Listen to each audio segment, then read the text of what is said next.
My in-laws insisted on hosting a New Year's Eve party for us. We just want to ring in the new year as a family, they claimed. But every toast was about my husband's accomplishments and nothing about me. What he said at midnight changed everything. I never imagined a New Year's Eve party could unravel the very fabric of my marriage. But that night in suburban Ohio, as the clock ticked toward midnight, everything changed. Mark and I had been together for 8 years, building a life filled with shared dreams and mutual respect, or so I thought. As a nurse, my days were long and demanding, but I found fulfillment in caring for others. Mark, a corporate executive, was climbing the ladder of success, and I was proud of him. When his parents, Frank and Diane, insisted on hosting a New Year's Eve party, I hesitated. Past gatherings often turned into showcases of Mark's achievements, with little acknowledgement of anyone else. But Mark assured me it would be different this time. The evening began with warmth and laughter. The house was adorned with festive decorations, and the aroma of home-cooked meals filled the air. Family and friends mingled, sharing stories and toasts. Then came the toasts. Frank raised his glass. To Mark, for securing that big promotion this year. We're so proud of you. Cheers erupted. Diane followed. And to Mark, for being the rock of this family. We couldn't ask for a better son. More applause. I waited, expecting someone to mention our children, or perhaps the community project I led that year.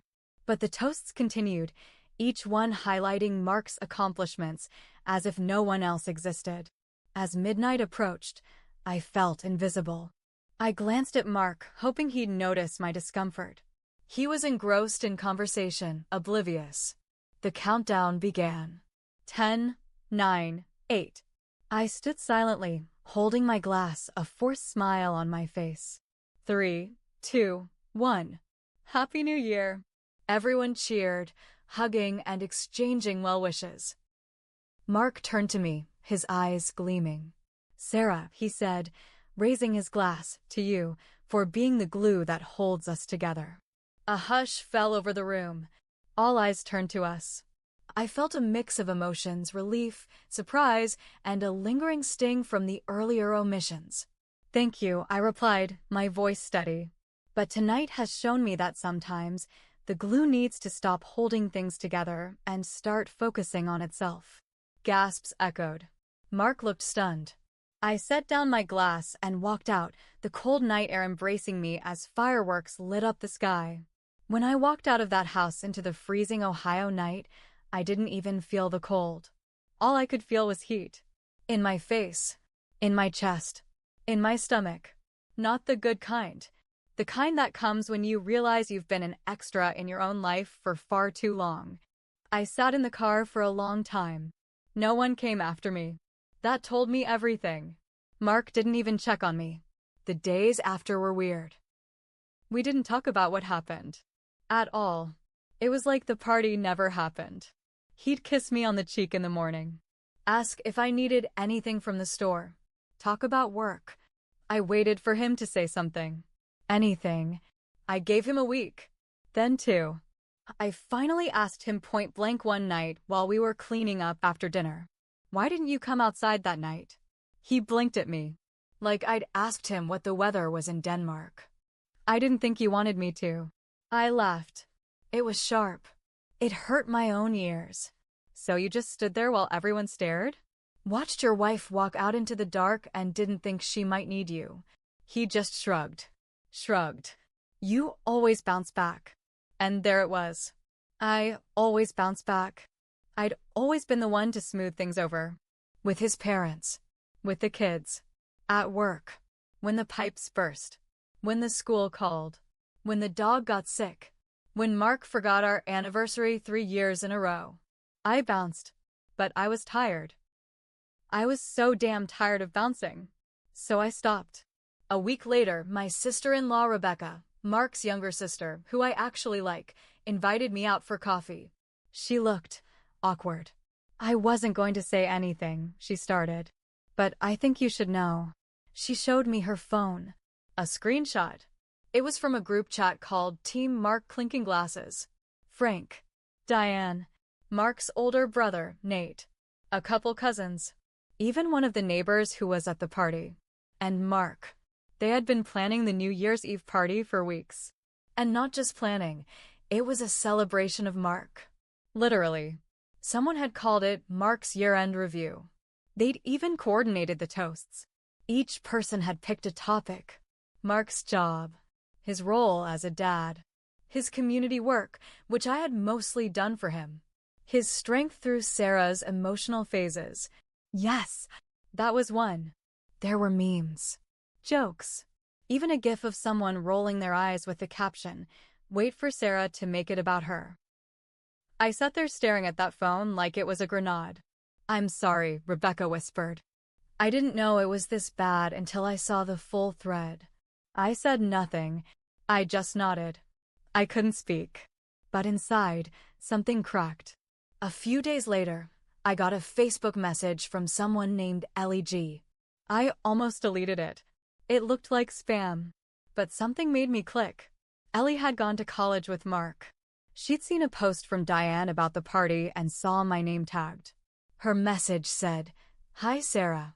You don't know me, but I think your husband might not be the person you think he is. If you're open to it, I can tell you why." She left her number. I stared at that number for a long time. Then I called. What she told me changed everything. Ellie had dated Mark in college. Nothing serious. They broke up when she graduated. But they stayed in touch, mostly because Mark kept reaching out. Texting, flirting, saying he wasn't really happy in his relationship. She told him to back off. He didn't. She blocked him. Years later, out of nowhere, he messaged her on LinkedIn. Said he was still thinking about her. That he felt like they had unfinished business. She ignored it. Then she found out he'd done the same thing to at least 2 other women from their class. All of them had thought he was just being friendly until the messages got personal. I was shaking by the time she finished. I thanked her, hung up, and I sat on my kitchen floor, alone in my robe, for over an hour. My mind felt like it was exploding in slow motion. I didn't want to believe it, but I did.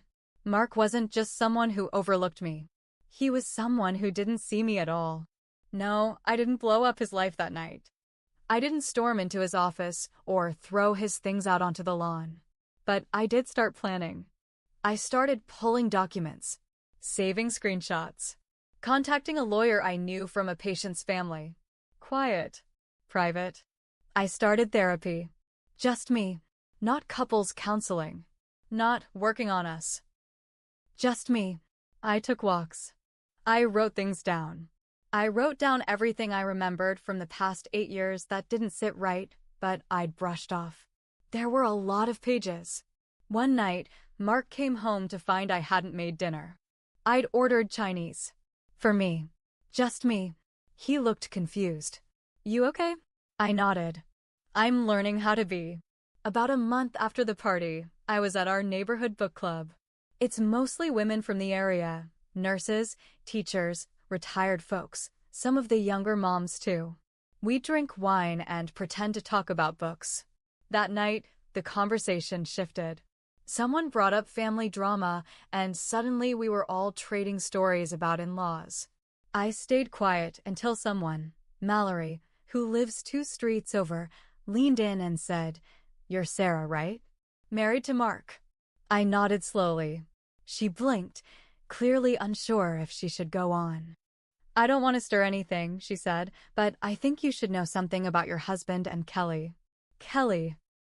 Our neighbor. Married. 2 kids. PDA queen. Apparently, a few months back, Kelly had been very friendly with Mark at a community fundraiser. Flirty. Standing too close. Whispering. Mallory didn't think anything of it until she saw them leaving the parking lot at the same time. 15 minutes apart from the crowd.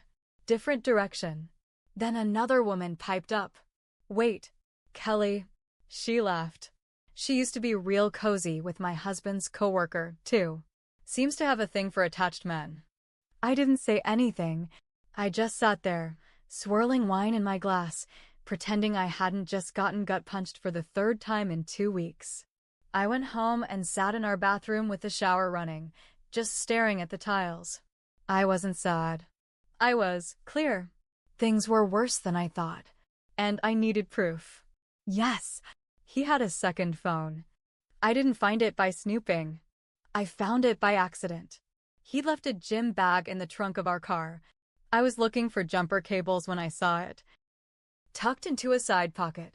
Burner style. No case. Older model. My hands were shaking when I powered it on. No password. The messages were there. Dozens. Texts with Kelly. Texts with someone named C. I still don't know who that is. Nothing super graphic, but emotional cheating at best. Flirty messages. Inside jokes. A comment about how I take everything too seriously and can't just enjoy the moment anymore. I took photos of every message. I didn't cry. I didn't even feel sad. Just quiet. Like the part of me that used to fight for him had finally stopped trying. You'd think the worst was over. Nope. Diane found out I'd been asking around. Probably from Rebecca. And instead of confronting me directly, she went nuclear in her passive-aggressive way. She sent a group email. To family. To friends. Even to some of our neighbors. It was titled, A Time for Grace and Forgiveness. She didn't use my name. She didn't have to.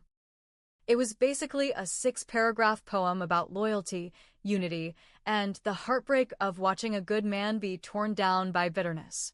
She said real women build up their men, not humiliate them.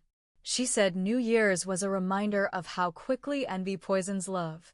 And then, the kicker, Mark has always been loyal, despite being under constant emotional pressure. I hope people see the full picture before passing judgment. I read it 3 times. My hands were shaking. She made me sound like a monster. A jealous, irrational wife trying to sabotage her perfect son. I didn't reply, but Rebecca did. She hit reply all and wrote, Actually, Mom, I think people should see the full picture. Especially the part where you and the family organized a party to praise Mark and humiliate Sarah. She's the one who's been holding it all together, not the other way around. Silence. For days. Then, one by one, people started texting me. Not with pity. With support. Quiet. Hesitant. But it came. At this point, I had screenshots of the family group chat photos of the burner phone messages, testimonies from neighbors and friends, my own journal, detailing every gaslight moment over 8 years. I gave it all to my lawyer. Quietly. No drama. Just facts. I told him I wasn't sure what I wanted yet. But I needed the truth in writing, ready to go. And now? Now I'm planning something. Not petty. Not public. Because sometimes the best revenge isn't loud. It's when you let someone destroy their own image using their own words. And you just hand them the mirror. I didn't tell Mark I knew. Not right away. I waited until our anniversary. 8 years of marriage. A full circle. He made reservations at some fancy steakhouse. Wore a navy blazer. Had flowers delivered to my job that morning. I showed up in a black dress. Calm. Quiet. He thought I was softening. We made it through appetizers. Drinks. Light talk. Then, as the main course landed on the table, I slid a manila envelope across the white linen tablecloth. What's this? He asked, laughing a little. Are you giving me an anniversary card in a file folder? I didn't speak. He opened it. Inside, printouts of the burner phone texts, screenshots of the Team Mark group chat photos of him and Kelly leaving the fundraiser together. Yes, a neighbor had snapped them. The lawyer's letter with my name on it, a draft of the custody agreement, my financial separation terms. He turned pale. Then read. Then nothing. Just blank.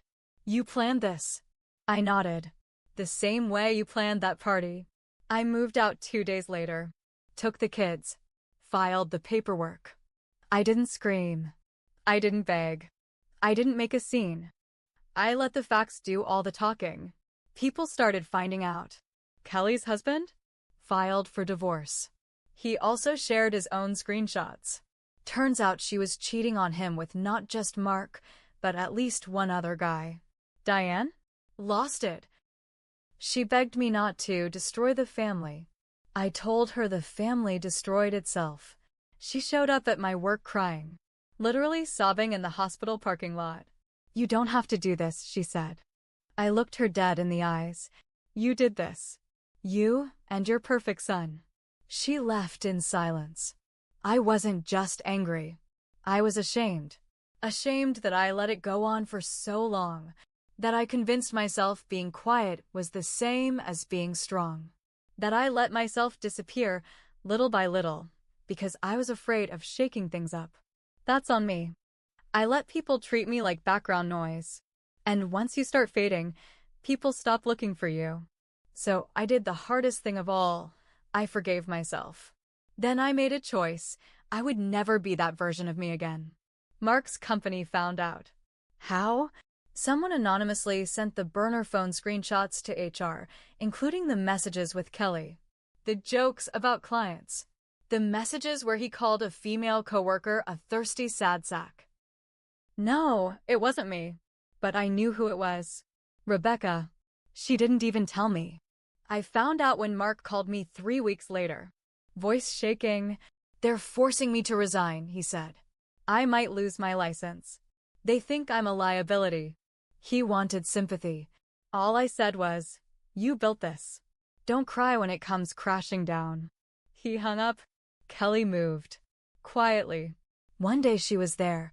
The next her house was empty. Diane started going to a different church.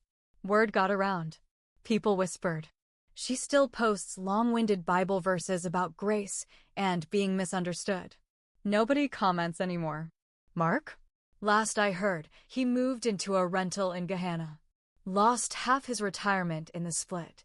Had to sell his Tesla. The Team Mark group chat? Gone. Just silence now. I'm good. No, I'm great. I got the house. Full custody. Started traveling. Started painting again. Got invited to speak at a women's health conference. Took a solo trip to Oregon. I didn't stay bitter. But I also didn't forget. And if you're wondering whether I regret how I ended it, not even a little. Because revenge doesn't have to be petty. Sometimes, the best revenge is just living well after you burn the whole rotten foundation down.